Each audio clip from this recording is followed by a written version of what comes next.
los investigadores les van a brindar a ustedes una visión global en temas como alternativas agroecológicas en pequeña escala, promoción de la agrosilvicultura, integrar las estrategias y políticas nacionales, servicios ambientales que aportan los árboles, programa de incentivos forestales, tendencias actuales de la agrosilvicultura, tenencia de la tierra, agricultura migratoria, agricultura viable, efectos de los insectos en las enfermedades de los árboles, sistemas agrícolas, producción agropecuaria, sistemas silvopastoriles, ganadería sostenible, reciclaje y manejo de residuos, prácticas agroforestales que protegen los recursos naturales, agricultura orgánica y agroecología, conservación y aprovechamiento de polinizadores y procesos madereros. Y para que entremos entonces en contexto, quiero invitar a uno de nuestros ponentes centrales e invitado internacional desde el país de Brasil. Él es el doctor Sebastián Giraldo Montoya, con su conferencia Potencial de los sistemas agroforestales para la producción de frutas. El doctor Giraldo es magíster en fitotecnia y también doctor en fitotecnia de la Universidad de Viçosa en Brasil. Es ingeniero agrónomo de la Universidad Nacional de Colombia, sede de Medellín, y actualmente es profesor de plantas de clima templado del Departamento de Agronomía en la Universidad Federal de Viçosa, con énfasis en sistemas consorciados e ecofisiología vegetal. Sebastián, muy buenas tardes. Buenas tardes, ¿cómo están? Muy bien, estamos muy contentos de que nos esté aquí acompañando en el Congreso como un ponente invitado y representando a Brasil.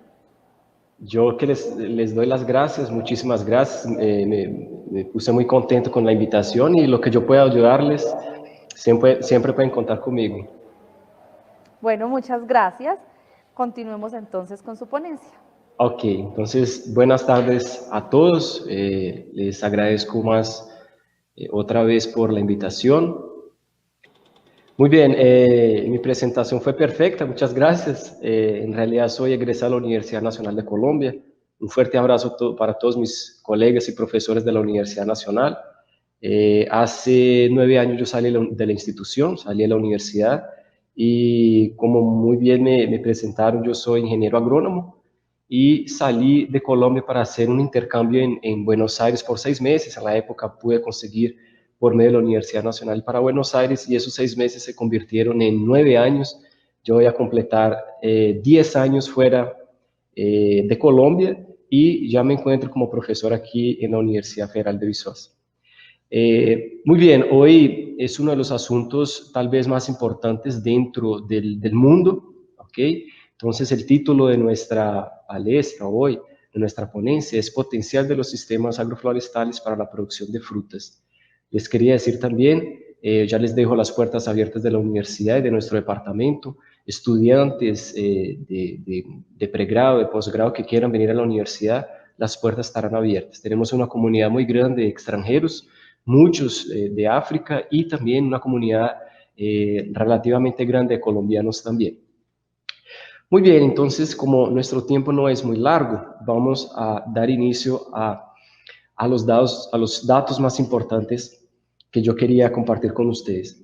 Me imagino que muchos de ustedes ya vieron en los periódicos, ya vieron en las noticias o ya conversaron con algún amigo o algún familiar sobre la población mundial. Todos nosotros sabemos que la población mundial está creciendo todos los años y con datos de estadísticas, de proyecciones, previsiones y tendencias, la Unión Europea da ese gráfico que les estoy mostrando en este momento. Entonces, me gustaría que ustedes miraran esta curva en azul y en el año que nos encontramos, en 2020, ya pasamos los 7.4 billones de personas en el mundo. El problema no son solo las personas, es la demanda por alimento, la demanda por recursos hídricos, la demanda por energía y también muchos de nosotros nos alimentamos de otros animales también. Entonces, no solo la parte vegetal está incluida, como también la demanda de los animales debe estar inserida en esa demanda. Entonces, hoy, pollos, cerdos, ganado y otros animales que hacen parte de nuestra cesta básica o de nuestro alimento en el día a día, también irán demandar ese tipo de alimentos, sea como cuido, sea como pasto o independiente de lo que esos animales se alimenten. Entonces, las proyecciones futuras hasta 2050 muestran que las áreas actuales de producción vegetal y de producción de grandes culturas y hasta de animales, ¿no? de carne, cada vez son más escasas y cada vez debemos producir más alimento y de mejor calidad. Entonces, ese es el panorama mundial y como ya vimos que en esa parte agroforestal iremos a ver varias ponencias relacionadas al tema, vamos a ver que es una preocupación mundial. Cuando vemos pastos o suelos parecidos con las fotografías que les estoy mostrando, eso infelizmente pasó a ser una condición muy común. Entonces hoy entramos en el carro, salimos a una área rural o salimos a algunas fincas y encontramos esa situación. Entonces, hace algunos años esas áreas fueron pastos muy bien, muy nutritivos para el ganado, para otros animales, y con el tiempo esos pastos no fueron cuidados, no fueron tratados como un cultivo, hasta algunos años o algunas décadas los pastos nunca fueron tratados como un cultivo. Hoy todos sabemos que los pastos deben ser tratados como un cultivo. Entonces, corrección del pH, nutrición en algunos casos, donde se tienen inviernos muy fuertes también una parte, y muy secos, también colocar un sistema de riego y otras cosas parecidas. Entonces vean que en esas dos imágenes tenemos dos situaciones muy tristes. Y aquí en el estado de Minas Gerais, donde yo me encuentro, pasamos ya de los 6 millones de hectáreas en esos estados o en esa condición degradadas o en vías de degradación. Entonces, si juntamos la diapositiva anterior con esa diapositiva actual, podremos ver que tenemos un gran problema en las manos que sería producir más alimentos, producir más comida. Las personas, tenemos una población cada vez más grande y no tenemos áreas suficientes o muchas de esas áreas están en esas condiciones que les acabo de mostrar. Entonces, Minas Gerais es el estado que está en verde en este mapa. ¿Okay? Sabemos muy bien que Brasil tiene proporciones continentales y en el caso específico de Minas Gerais, está ubicado en la región sudeste del país. Es el cuarto estado con más área territorial del territorio brasileño y es el segundo en número de habitantes. Entonces, es un estado considerablemente grande y es un estado muy productor en asuntos vegetales y específicamente en la producción de café. Como les muestro, esas dos fotos que les muestro en esa diapositiva, ustedes ven algunas áreas aquí del estado de Minas con plantaciones de café. Muy diferente, tal vez, el suelo. No sabemos que en Colombia, en el eje cafetero y en Antioquia también encontramos suelos con materia orgánica elevada. Entonces encontramos suelos escuros, negros, con bastante materia orgánica, y en el caso de los suelos brasileños, que la gran, no vamos a decir que la mayoría, pero muchos de los suelos brasileños son catalogados como latosolos, amarillos, naranjas o rojos, como son denominados, y tienen características de ser suelos un poco ácidos, ¿no? Comparados con otros tipos de suelo, y también con un contenido de materia orgánica muy bajo comparado con los suelos que nosotros estamos acostumbrados a ver en algunas regiones de Colombia. Entonces, para que ustedes tengan un panorama más o menos del estado donde nos encontramos, ¿ok? Tal vez ustedes van a ver, nosotros nos encontramos en la universidad, vamos a ver si aparece, déjenme ver si yo consigo aquí el laser. Nosotros estamos más o menos en esa región y para que se ubiquen, obvio, este aquí es Minas, aquí está Espíritu Santo, otro estado, aquí está Río y aquí en la parte de abajo está el estado de São Paulo. Entonces, Minas Gerais se encuentra en un local muy estratégico para la producción de frutas, que es la ponencia que yo les estoy pasando aquí. En ese escenario, todo lo que les acabo de decir, nosotros necesitamos considerar algunas cosas, y es por eso que yo coloqué como título de esa diapositiva quiebre de paradigmas. Entonces, hoy en día la agricultura tiene que cambiar, nosotros necesitamos producir de otra manera, nosotros no podemos seguir pensando que la producción agrícola y la producción de carne debe de continuar como fue hecha hace varias décadas, ¿okay? O por muchos y muchos años. Entonces necesitamos optimizar esas áreas y necesitamos que en pequeñas áreas podamos producir el máximo o de carne, o de frutas, o de hortalizas, entre otros tipos de alimentos. ¿Ok? Entonces, algunas otras palabras que me imagino que ustedes ya escucharon, como gases de efecto invernadero, CO2, créditos de carbono, metano, agroquímicos, contaminación y calentamiento global. Entonces, de una forma o de otra, ya escuchamos o nos deparamos con ese tipo de palabras. En la imagen que yo les coloqué, el señor del lado izquierdo, él lee 6 y dice 6. El señor del lado derecho lee 9 y dice 9. Los dos están correctos. Sin embargo, dependiendo del punto de vista que ellos estén viendo ese número, ellos van a creer y decir lo que están viendo.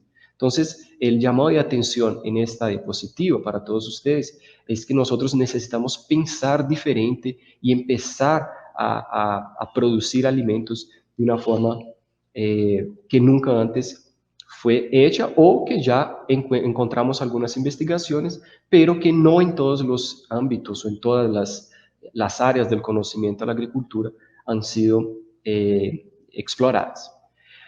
Uno de los avances tecnológicos tal vez más importantes, la Revolución Verde.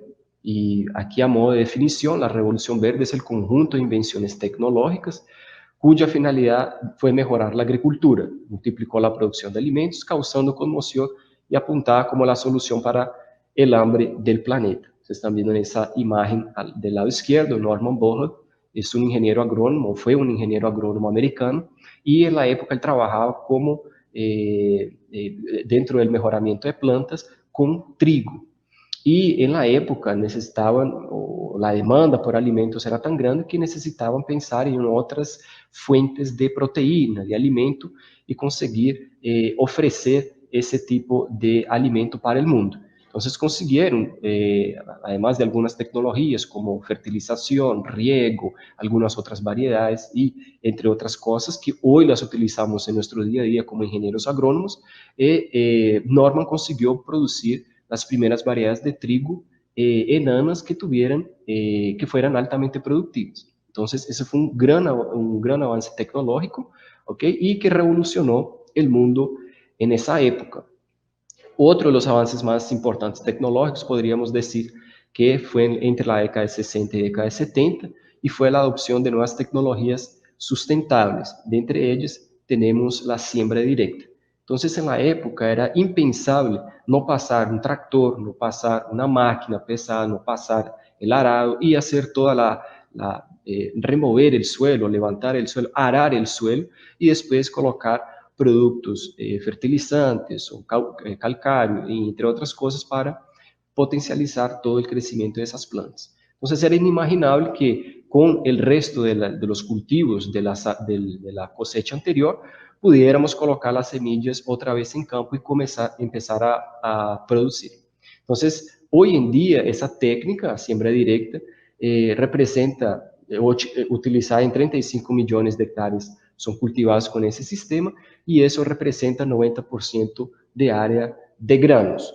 Soja, tenemos también maíz, tenemos algodón, o no considerada granos entre las fibras, pero son grandes culturas que se utiliza esa técnica de la siembra directa. Otros avances tecnológicos, y ya entrando un poco más en el asunto de los árboles frutales, o de las plantas frutíferas, nos tenemos el cultivo de plantas de clima temperado en regiones tropicales.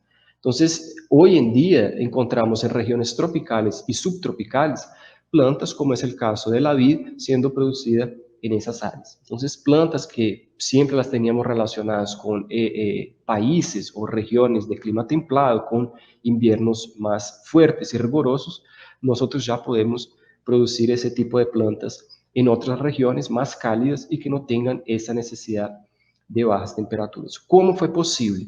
Muchas de esas plantas pasaron por mejoramiento genético, entonces fueron lanzadas nuevas variedades, como en el caso de la vid, de algunas de manzana, también de durazno y entre otros cultivos de importancia económica. Junto a ese tipo de tecnología fueron adicionadas allí podas, sistemas de riego, fertilizaciones y también el uso de fitohormonas. Entonces nosotros sabemos que esas especies necesitan pasar por bajas temperaturas van acumulando unidades de frío o chilling hours en inglés, que fue la palabra más conocida que conocemos en el mundo entero, y cada planta y cada variedad tiene una exigencia en frío. Entonces, muchas de esas variedades que son producidas hoy en regiones tropicales y subtropicales son mejoradas. Esa exigencia en bajas temperaturas no es tan elevada como sus ancestrales o los parentales, si hablamos un poco de mejoramiento genético. Entonces, actualmente, el principal polo exportador de uvas de mesa o uvas in natura brasileras son producidas en regiones tropicales con baja pluviosidad, como es el nordeste brasileño, una región muy conocida por las playas del país y también por tener ese clima con temperaturas amenas o también temperaturas elevadas y con baja pluviosidad. Entonces, en ese contexto, todo lo que les dije hasta el momento, entonces necesitamos engrenar ese tipo de situación. Entonces, nosotros tenemos suelos degradados o suelos que están en vías de degradación, tenemos sistemas convencionales, aquí les muestro un caso específico, por ejemplo, de manzana, y necesitamos que las áreas sean lo más eficientes posibles para la producción de alimentos y en este caso para la producción de frutas. Muy bien, entonces, dentro de ese contexto de los sistemas consorciados, es importante que sepamos diferenciar esos sistemas. Entonces, ven que en estos conjuntos o en estos círculos de este gráfico, nosotros tenemos el sector de agricultura, el sector forestal y el sector pecuario. Estos tres sectores son los sectores principales, son la base para la alimentación, tanto para el humano como para animales.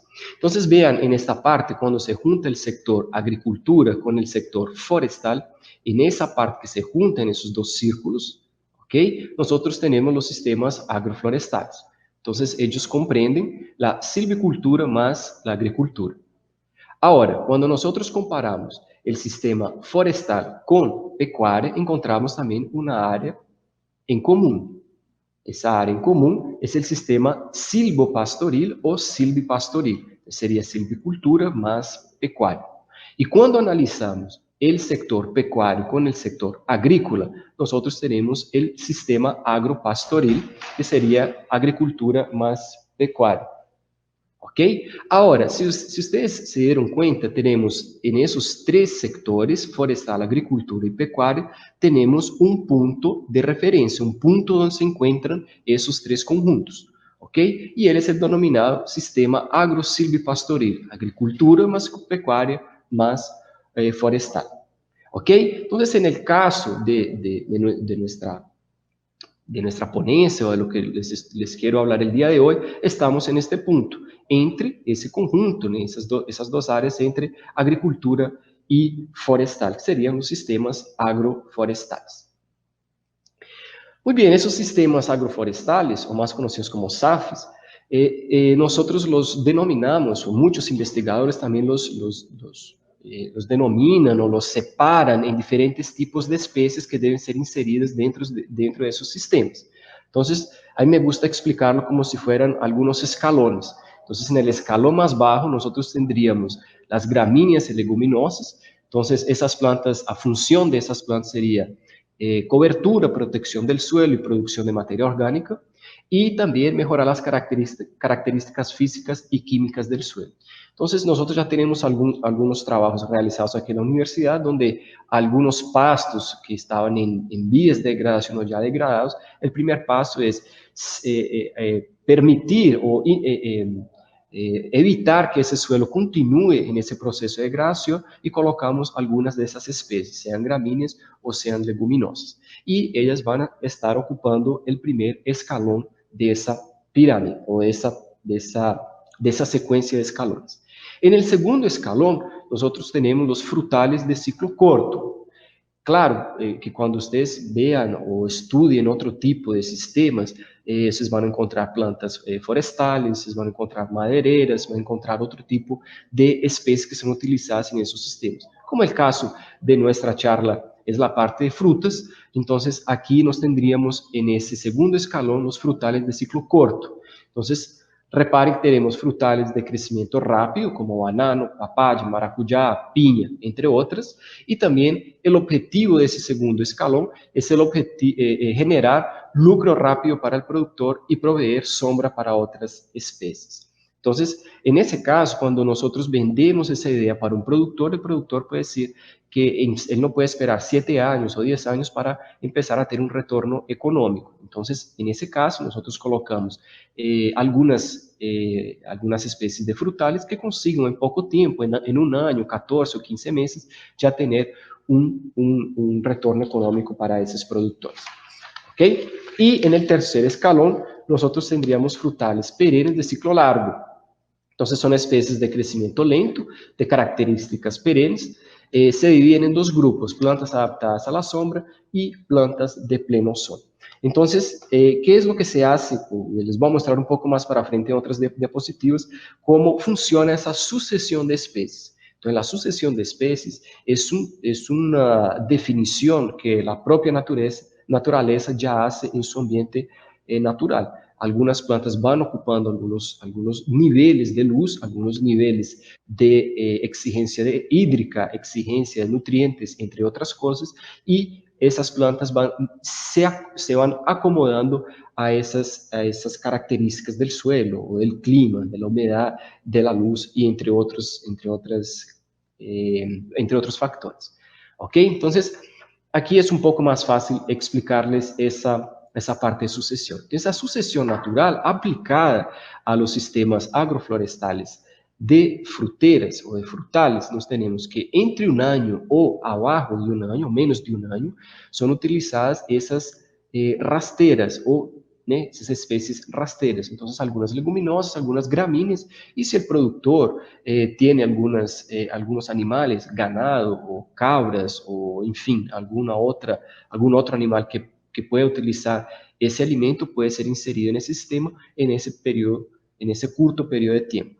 Entre o ano 1 e o ano 3, já vienen algumas espécies que são denominadas as plantas pioneras. Então, são plantas de crescimento rápido, como já les havia dicho antes. Então, alguns bananos, plátanos, maracujá, se me olvidou a palavra neste momento, papaya, e entre outras plantas que têm esse crescimento rápido e que têm uma saída muito fácil para o mercado. Ok?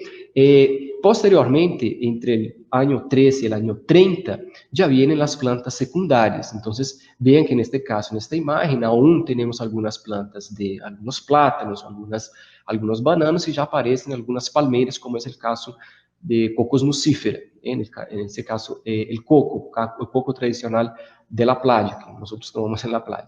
E alguns árboles já de portes de plantas mais grandes e já produtivos. Então, poderíamos ter allí manzanas ou duraznos, ou poderíamos ter algumas plantas de frutos secos, como nueces, castanhas e entre outras. E depois, superior a los 30 anos, já temos plantas madeireiras. Pero vean que a lo largo del tiempo siempre tenemos algunas plantas que generen un retorno económico rápido para ese productor. ¿Ok? Muchos investigadores, ya en algunos artículos científicos, hasta conversando con otros colegas de trabajo, encontramos que estos árboles madereros son utilizados por muchos productores como si fuera una pensión. Entonces, vamos a pensar que ese productor, dentro de la propiedad, él viene produciendo ese tipo de frutas, pero él tiene como si fuera una cuenta de ahorros, y esa cuenta de ahorros son las especies madereras. Entonces, en los próximos 30 años o 35 años, cuando esa persona va a salir de la propiedad, o se lo va a entregar a un familiar, o va a vender la propiedad, él puede cortar esos árboles y vender la madera y tendría esa cuenta de ahorros, ¿ok? Aquí una forma más gráfica de esos sistemas agroflorestales biodiversos. Entonces, aquí en los primeros 5 años, entonces, fíjense que encontramos muchas especies de plantas aquí dentro de ese sistema: plátano, banana. Aquí en la parte, en los extractos más bajos, más próximos del suelo, tenemos cacao, algunas pimientas, Y cuando vemos el extracto intermediario y alto, ya vemos otro tipo de plantas. El mismo sistema, ya con 40 años de edad, ya tenemos plantas más productivas, que serían plantas de cacao también. Sabemos muy bien que el cacao en las primeras etapas de crecimiento del cacao no soporta la luz directa, entonces necesita ser sombreado. Entonces, en ese caso, entre los primeros 5 años, el cacao está en las fases juveniles y próximo, ya superiores a los 35 años, esas plantas ya están en el pico de producción, ya son plantas adultas que soportan una cantidad de luz incidente mucho mayor do que comparado con su fase juvenil. Dentro de los sistemas agroflorestales, podríamos pensar, o a veces ingenuamente podríamos pensar que esos SAFs son cosas, o es una tendencia moderna. En realidad, muchas tecnologías hoy en día están trabajando para que esos sistemas sean más adoptados, sean más utilizados, pero como les muestro aquí, un trabajo de 1979 ya mostraba esas investigaciones referentes a los sistemas agroflorestales. Entonces, en ese trabajo de investigación fueron avaliadas varias especies, entre ellas el coco, cacao y también piña. Entonces, vean aquí en la imagen superior izquierda, esa vista lateral de las raíces y esa vista superior en la imagen inferior, esa vista del sistema radicular también. Entonces ya desde 1900, desde la década de 70, la década de 80, ya habían algunos investigadores interesados en hacer ese tipo de sistemas. Muy bien, ¿cuál es el potencial? ¿Dónde entra Brasil en la historia? Vamos a empezar mejor de Minas, pasar de Minas para Brasil. Entonces, Minas tiene allí el principal bioma que nosotros encontramos en el estado de Minas, o más cerca aquí de nuestra universidad, es la Mata Atlántica. Y la Mata Atlántica tiene inúmeras especies nativas que en algunos casos no las llevamos, no son tan exploradas o tan conocidas como otro tipo de frutas. Siempre conocemos las frutas tradicionales, manzana, durazno, uva, caqui, aquí el caqui es muy común, encontramos açaí, entre otras. Entonces, el potencial de Minas es que tenemos inúmeras especies que no son tan comunes en el día a día. Cuando entramos a un supermercado no son tan comunes como, por ejemplo, encontrar sapucaia, noz pecan. Noz pecan a gente encontramos en algunas tiendas o en algunos almacenes, pero no es de nuestro día a día. Entonces, saliendo de Minas, tenemos una biodiversidad enorme que podría ser utilizada dentro de esos sistemas agroflorestales. Entonces, algunas plantas, algunas especies tradicionales, como ya les mencioné algunas, también podrían ser inseridas esas especies nativas del estado de Minas. Como el estado de Minas es tan grande, cuando vamos saliendo del centro de Minas o del sur de Minas y vamos subiendo para el norte de Minas, encontramos otras especies, como es el caso aquí del licurí. Licurí es una palmera. Hoy aquí en la universidad estamos estudiando esa palmera. Yo tengo mucho interés en trabajar con Ciagris coronata porque es rica en aceites y aceites de excelente calidad. Entonces, ese tipo de frutos pueden ser direccionados para el sector cosmético o el sector alimenticio. También tenemos aquí Jussara, a Jussara euterpe edulis, que es conocida como el açaí mineiro. Me imagino que ustedes ya escucharon hablar sobre el açaí. Es conocida como el açaí mineiro porque es oriunda de Minas y tiene características muy parecidas. Después del 4º año de producción o del plantío de Jussara, podemos extraer el palmito. Entonces, el palmito puede ser una fuente de renta o de dinero para esos productores, o si ese productor rural quiere mantener esas plantas pueden ser mantenidas hasta llegar a la fase adulta, y la fase adulta empezará a tener toda esa parte reproductiva y serían utilizados los frutos. Los frutos son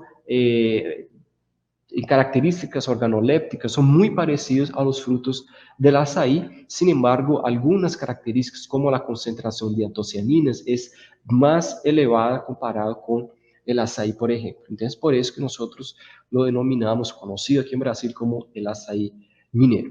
Entonces, Brasil es un país tan grande que se a gente entrar num carro hoje no Rio Grande do Sul, que seria no sul do país, e viene subindo, subindo, subindo, atravessando todos os estados, em qualquer estado que vamos passando nesse viagem, iremos encontrar diferentes tipos de plantas e diferentes tipos de frutos. Então, a mega diversidade de frutos, nós estamos pensando em aproveitar essa biodiversidade, nesse caso, a biodiversidade vegetal, y explorar eso dentro de la exploración de fruticultura.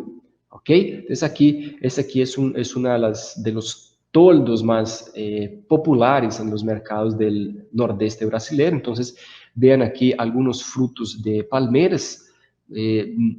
Aquí encontramos el chontaduro, también es muy común, que nosotros comemos en Colombia. Aquí es conocido como pupunha. Viene el açaí mineiro, o cupuaçu, graviola, aqui há vários tipos de guanábana, carambolo, bananas e entre outros. Então, essa biodiversidade é a que estamos aproveitando nessas áreas. Muito bem, então, dentro desses sistemas, já estou chegando quase ao tempo de mi participación, nosotros tenemos los más comunes, entonces el sistema silvopastoril, y en ese sistema, desde el punto de vista teórico, un sistema agroflorestal es cuando tenemos en combinación, en el mismo área, tenemos dos especies vegetales, entonces en este caso eucalipto y braquiaria, ¿ok? Entonces sería uno de los ejemplos más comunes de esos sistemas agroflorestales. Essa fotografia aqui da Agropalma. A Agropalma é a principal empresa produtora de óleo de dendê ou aceite de palma, como lo conhecemos em Colômbia, principal produtora de Brasil e também a principal exportadora no mundo, junto com a Tailândia e alguns países asiáticos. Então, aqui é um sistema agroflorestal com o dendê, as guinenses, com pinhas. ¿Ok? Sabemos muy bien que el dendé es una planta que necesita de un régimen pluviométrico muy elevado y es producida en las regiones tropicales del planeta. ¿Ok? Entonces, en esos casos, necesitamos colocar... Doctor Sebastián, ¿sí? Disculpe, lo interrumpimos, lo que pasa es que ya estamos sobre el tiempo, entonces le pedimos el favor de que ya vaya finalizando. Muchísimas gracias. Claro. Ok, entonces aquí mostrando para ustedes rápidamente, ya en un minuto termino para que ustedes no se atrasen. Aquí el sistema agroflorestal con bananas y con palma de aceite. Aquí también tomiaçu, ya tenemos aquí dendê, algunas pimientas, algunos cacaos, entre otras. Aquí en la estación, en la universidad, en la finca de la universidad, tenemos macaúba con braquiária y aquí tenemos a jussara también con banana. Não se preocupem que já estou acabando. Este aqui era um trabalho que eu lhes queria mostrar, eu me demorei muito explicando-lhes outras coisas, pero é um trabalho super importante publicado agora em 2020 sobre macaúba e esse sequestro de carbono, como uma das palavras que já les havia mencionado ao princípio de esta charla. Então, vean aqui onde se encontra esse sequestro de carbono. La macaúba, una palmera também nativa aqui en las regiones. Aquí ya vienen algunos de mis colegas, entonces tenemos macaúba con café, ¿ok? Uno de los sistemas agroflorestales aquí en la universidad, estudios investigaciones realizadas con esas especies. Aquí tenemos citros con algunas especies de madera, trabajadas por el profesor Mateus Pereira, aquí colega del departamento. Mi colega de trabajo también, la profesora Raquel, trabaja con los sistemas agroflorestales silvopastoris, ella trabaja más con la parte de producción y mejoramiento de pastos, de gramíneas, leguminosas, de forrajeras de modo general. Y aquí ya para finalizar, son los colegas aquí de la universidad que trabajan bastante con esos sistemas consorciados. Profesor Raquel Santiago, nuestro jefe del departamento Ricardo Enrique, Mateus Pereira, profesor Sergio Motoiki y mi persona también. Ya para encerrar nuestra charla, esa es una imagen de nuestra universidad. Las puertas estarán abiertas y disculpen un poco que me atrasé un poco, pero les agradezco por la invitación y si ustedes tienen alguna duda, por favor háganmela saber. Muchísimas gracias. Doctor Sebastián, muchas gracias a usted por su conferencia. Realmente la gente estuvo muy emocionada, tenemos muchas preguntas. Tengo una aquí seleccionada, pero la idea es que ustedes en el foro de la tarde puedan conocer más y despejar algunas de las dudas que les surgieron. Entonces, como el doctor Sebastián va a volver a conectarse en el foro a las 5:30, los esperamos ahí para que resuelvan las dudas. Y nos vamos entonces con la pregunta de Dolores Ibarrurri. Dice, ¿qué opina usted de la siguiente afirmación? En Colombia existen muchas investigaciones desde una perspectiva crítica que dan cuenta del impacto negativo que tuvo para el campo colombiano la implementación de la famosa Revolución Verde, política implementada en el marco del auge de las políticas neoliberales y sus consecuencias. Eso está bien difícil. ¿Me puedes decir la revolución? Si me la puedes repetir, te agradezco. Sí, claro. Dice, ¿qué opina usted de la siguiente afirmación? En Colombia existen muchas investigaciones desde una perspectiva crítica que dan cuenta del impacto negativo que tuvo para el campo colombiano la implementación de la famosa Revolución Verde, política implementada en el marco del auge de las políticas neoliberales y sus consecuencias. Ok, como es un tema que envuelve un poco de política, hay que ser un poco delicados con esas respuestas. La Revolución Verde, queriendo o no, fue un marco para la producción de alimentos. Entonces, en algunos momentos de la historia de la agricultura, siempre tenemos un cambio, y ese cambio va a traer algunas cosas positivas o algunas cosas negativas. ¿Okay? Entonces, la Revolución Verde mejoró muchas cosas. Por ejemplo, la parte de máquina fue muy bien mejorada. Mejoramos mucho la producción de alimentos, mejoramos mucho las infraestructuras de vías de comunicación, de transporte de frutos, transporte de alimentos. Sin embargo, algunas medidas políticas o agrícolas no siempre son las mejores, porque cuando alguna cosa nueva llega a nuestras manos, no sabemos qué tipo de problema eso podría tener. Dolores, te voy a hacer una comparación. Hoy en día muchas personas sufren con depresión, con ansiedad, con muchas cosas que hasta los aparatos que nosotros utilizamos hoy en día nos trajeron un montón de inconvenientes, como por ejemplo el celular. Hace algunos años, ¿quién iría a pensar que vía celular iríamos a marcar una cita, iríamos a pedir un taxi, iríamos a hacer una transferencia bancaria y otro tipo de cosas? Sin embargo, por detrás de esa tecnología creamos algunas enfermedades, como la depresión, como la dependencia, como la ansiedad. Entonces, algunas revoluciones y algunas cosas positivas no siempre sabemos qué es lo que van a traer por detrás de esas cosas. En el caso, por ejemplo, si hacemos una conexión con los sistemas agroforestales con frutas, tal vez en 20 o 30 años encontremos algún problema que debe ser corregido, pero estamos trabajando con lo que tenemos y me imagino, tengo completa una idea muy bien formada de que tenemos que cambiar la agricultura de la forma que está siendo conducida actualmente.